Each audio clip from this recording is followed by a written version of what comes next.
आप? सेम ही महसूस कर रहा हूँ मैं, तो फर्क नहीं पड़ता ना मेरे को। दुनिया मेरे को देख रही है कि मैं दुनिया को देख रहा हूँ, एक ही बात है वो। आपका मैंने एक लाइव देखा जिसमें आपने कहा कि 1 लाख लोग चाहिए मुझे। तो कैसे लोग चाहिए आपको और क्यों चाहिए? वो बहुत पहले उस टाइम पे सोच के बनाया था ना मैंने। हाँ, उस ऐसे टाइप के लोग चाहिए ना, जो ऐसे युग परिवर्तन या इसमें पूरा जो हम सिस्टमेटिक चेंज जो बता रहे हैं उसका एग्जीक्यूट करने के लिए, स्ट्रेटेजी वगैरह बनाने के लिए ना, अलग अलग फील्ड के अंदर जो एक्सपर्टीज हो जिसकी, और वो आध्यात्म के अंदर रूटेड हो, मतलब वो सारी की सारी नॉलेज, मतलब कोई गंधर्व वेद पढ़ के लाइक म्यूजिशियन या उस टाइप के है ना, तो उस पूरे सिस्टम को री एस्टेब्लिश करने के लिए मतलब मैं आइडेंटिटीज देता हूँ ना लोगों को। तो क्या अभी भी आपकी एक चेन बरकरार रहेगी? लोग अगर आपसे जुड़ना चाहें, लाखों कतार में आना चाहें आपके पास? हाँ वो तो रहेगा ही, वो तो जुड़ना तो है ही, जोड़ ही तो रहे हैं, और क्या कर रहे हैं, योग ही तो कर रहे हैं। इस कैमरे के बाहर भी जितने लोग देख रहे हैं आपको, जुड़ रहे हैं आपसे, कनेक्ट हो रहे हैं वो आपसे। चेतना में जुड़ते हैं ना, जो कि ये चेतना में जुड़ने की वजह से बहुत सारा तो वैसे भी उनको आने की जरूरत भी नहीं, उनको वैसे भी समझ में आ जाएगा हाँ, कि आज जिन्होंने विश्वास किया तो उनको वैसे भी कंसेप्चुअली वो सब चीज़ें लाइक मेरे थॉट्स वगैरह वो वैसे भी समझ में आ जाएंगे, जैसे कि मैं उनसे बात कर रहा हूँ। पूरी फ्रिक्वेंसी आपकी कैमरे के थ्रू जा रही है लोगों के अंदर। हाँ, और तो लोग वही जो ना, है वो रिएक्ट ऐसे कर रहे हैं इंस्ट्रूमेंट है उस पर रिएक्ट कर रहे हैं लोग। कोई कह रहा है फिर अगर ऐसा करना है तो महामंडलेश्वर बन जाइए आप, फिर शंकराचार्य बन जाइए आप। मैं तो राजा बन रहा हूँ ना। कि महाबलेश्वर शंकराचार्य कौन है, मतलब राजा कौन होता है? आपको कोई हजम नहीं कर पा रहा, मैं देख रहा हूँ। हजम तो नहीं हो सकता ना, वो लोग नहीं हजम कर पा रहे हैं Infinite. जो लोग मैं बिल्कुल एक क्लियर करना चाहता हूं दर्शकों को कि अनंत को कोई पकड़ कैसे सकता है? वही अनंत को साध कहा सकता है। मुझको साध न सकता है। वो अभी उसमें रश्मिरथी में लिखा है। रश्मिरथी में लिखा है, बड़ा अच्छा वर्णन है। हाँ हाँ दुर्योधन बाद मुझे। हाँ दुर्योधन बाद मुझे।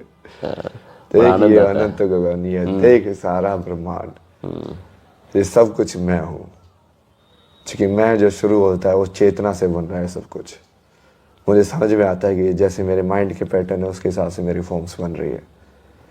मैं जो देखना चाहता हूँ आपके अंदर वो मैं देख रहा हूँ, और जो इस पूरा चेतन हो जाए उसके अंदर कि हाँ ये सारा का सारा मैं इस रियलिटी को कहीं पे भी एक एक पल के अंदर कहीं पे भी बदल सकता हूँ, क्योंकि मेरा हर एक नया एक्ट मैं अपनी मर्जी से कर रहा हूँ, जो जाग गया है।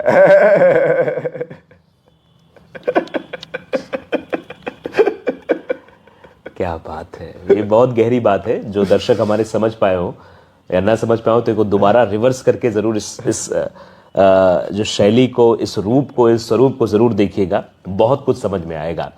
और मैं तो हमेशा कहता रहता हूं कि शक्ति वहीं पर है जहां अपने आप को आप समझना शुरू कर दें, अपना बटन स्विच ऑन करना शुरू कर दें। एक्सप्रेशन में ही शक्ति आती है। तुम जो हो उसको पूरा एक्सेप्ट करके अपने स्वरूप को, उस एनर्जी को फ्रीली मूव होने दो, तब शक्ति का एहसास होता है। तब एक अलग ऊर्जा आती है। अलग ऊर्जा आती है। उस ऊर्जा वो जैसे जैसे जनरेट होगी उसका आप ये बोल सकते हैं ये देवी प्रसन्न होगी, ये देवी प्रसन्न होगी, वैसे। कल आप माथे पर सिंदूर लगाए हुए थे। हाँ तो सही है ना। आज क्यों नहीं? नहीं आज जो थोड़ा कृष्ण वाली ऊर्जा में है ना। आज कृष्ण की ऊर्जा में है। आपके अंदर डेली डेली ऊर्जाएं मतलब रिफ्लेक्ट होती रहती हैं या बदलती रहती हैं? नहीं, कभी वो कभी पता आप चलता कृष्ण रहता की है। ऊर्जा में होते हैं, कभी आप शिव की ऊर्जा में होते हैं, कभी जगदम्बा की ऊर्जा में होते हैं। एयरपोर्ट में तो जब मैं यहाँ पे आया था काशी ऋषिकेश से, फिर दिल्ली, और फिर दिल्ली से लाइक यहाँ पे वाराणसी जब आया था तो त्रिपुरा सुंदरी बन के आया था मैं। अच्छा। पूरा ऐसा अलग ही रूप में आया था, पूरे वहाँ पे ऐसे घूम रहा मैं, देवी महारानी घूम रही है दुनिया की। अच्छा, क्या क्या पहना था आपने, कुछ थोड़ा सा बताएंगे? ये यही पहना था ना, नीचे तो ये वाला था, और ऊपर वो लाल श्रृंगार वाला, पूरा किया था आपने? लाल वाला पूरा बांध के उसको बढ़िया से इस तरीके से डिजाइन करके पूरा। और उस टाइम पे अभी तो जैसे थोड़ा टाइटनेस की वजह से ये सब हो गया ना, जैसे शेव वेव था पूरा, इट्स लाइक वो अलग ही है। फिर तुम जब उसको लेके आते हो ना ओरा को, फिर वो अलग ही फील होता है। अच्छा, ये लोग जाप तो कर लेते हैं किसी भी चीज का, मान लो किसी पंडित जी ने बता दिया कि इस मंत्र का जाप कर लो ये हो जाएगा, लेकिन उसका वास्तविक मतलब नहीं समझ पाते। क्या वो करने से, बिना मंत्र को सिद्ध किए, क्या वो फल मिल पाता अगर किसी मंत्र का मंत्रोच्चारण करें हम? तो सिद्ध करने के लिए तो उच्चारण कर रहे हो। हाँ, तो सिद्ध करने के लिए तो उच्चारण करते हो, मतलब सिद्ध किया मतलब क्या? उच्चारण कर करके ही तो सिद्ध होता है वो, क्योंकि उच्चारण कर करके ही वो एक कंटिन्यूस साउंड की फॉर्म में फील होने लग जाता है इवेंचुअली। तुम उसको ओम नमः शिवाय नहीं सुनते हो, सबसे पहले तो उसको ये सुनोगे ओम नमः शिवाय। फिर वो भी मर्ज हो जाएगा तुम्हारा। ओम नमः शिवाय। धीरे धीरे धीरे धीरे वो ऐसे लगेगा कि एक साउंड, एक टाइप की साउंड अटर करना सीखा आपने अपनी शरीर को। एक में वाइब्रेशन में लेके गए और फिर वापस आए, वाइब्रेशन में लेके गए फिर वापस आए, वाइब्रेशन में लेके गए वापस आए।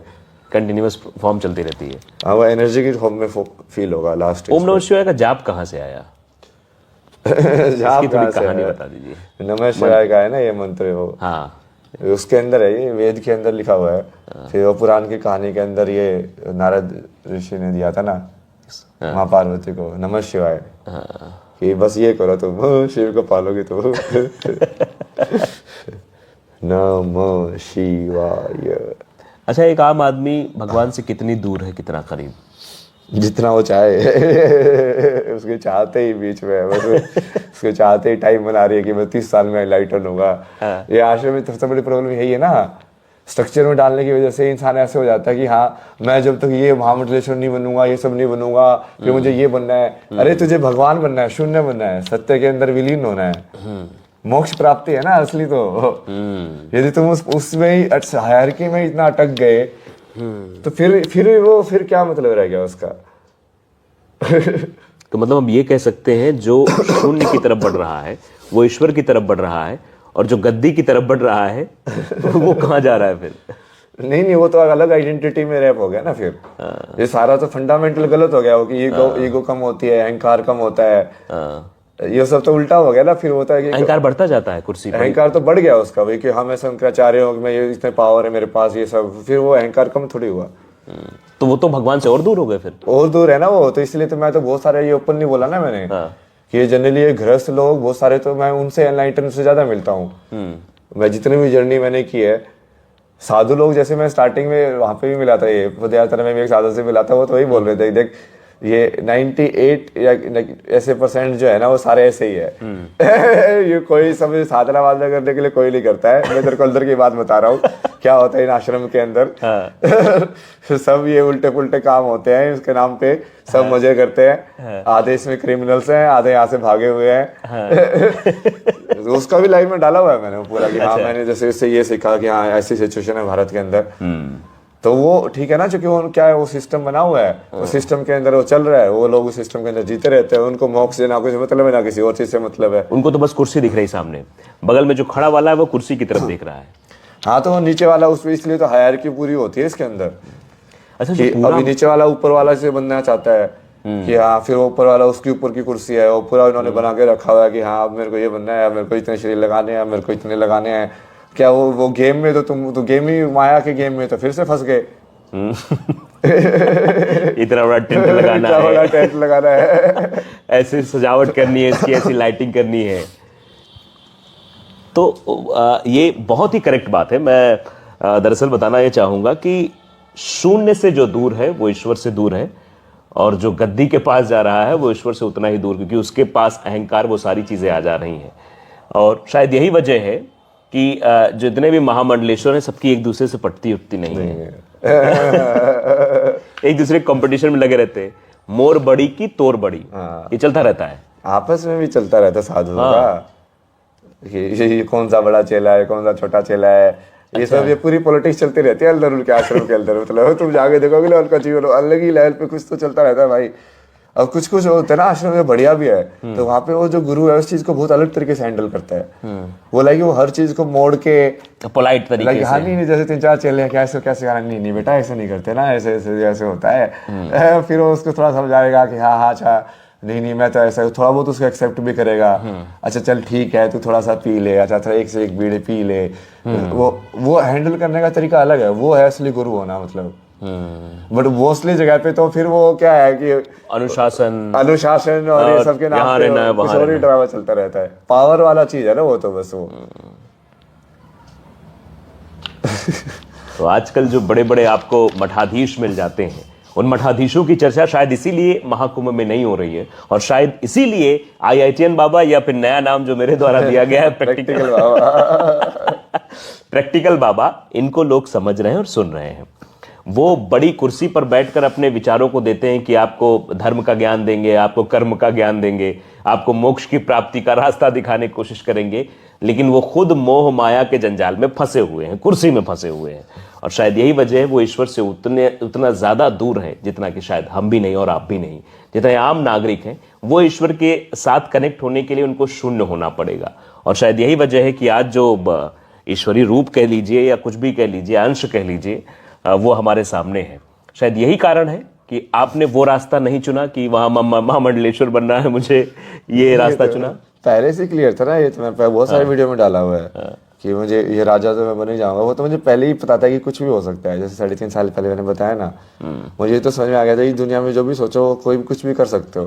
पर जब तुमको पता है कि कुछ भी कर सकते हो तो फिर ऐसे कर्म वाली ऊर्जा नहीं आती ना, करना ही क्यों है यार, मतलब लेकिन क्यों इतनी टेंशन ले ले, क्यों इतना माया के अंदर जाके वो चीज करनी है, मतलब उसका कोई रीजन नहीं मिल रहा था। वो ठीक है, फिर वो धर्म वाला रीजन मिला तो फिर वो एक्टिविटी के अंदर आए, तो फिर वो मैं कंसल्ट करता गया कि आप मेरे को क्या क्या चीज़ चाहिए इसके अंदर, कौन सी उस फॉर्म में आना है, कौन सी ऊर्जा चाहिए, वो इकट्ठी करता गया अलग अलग तरीके से।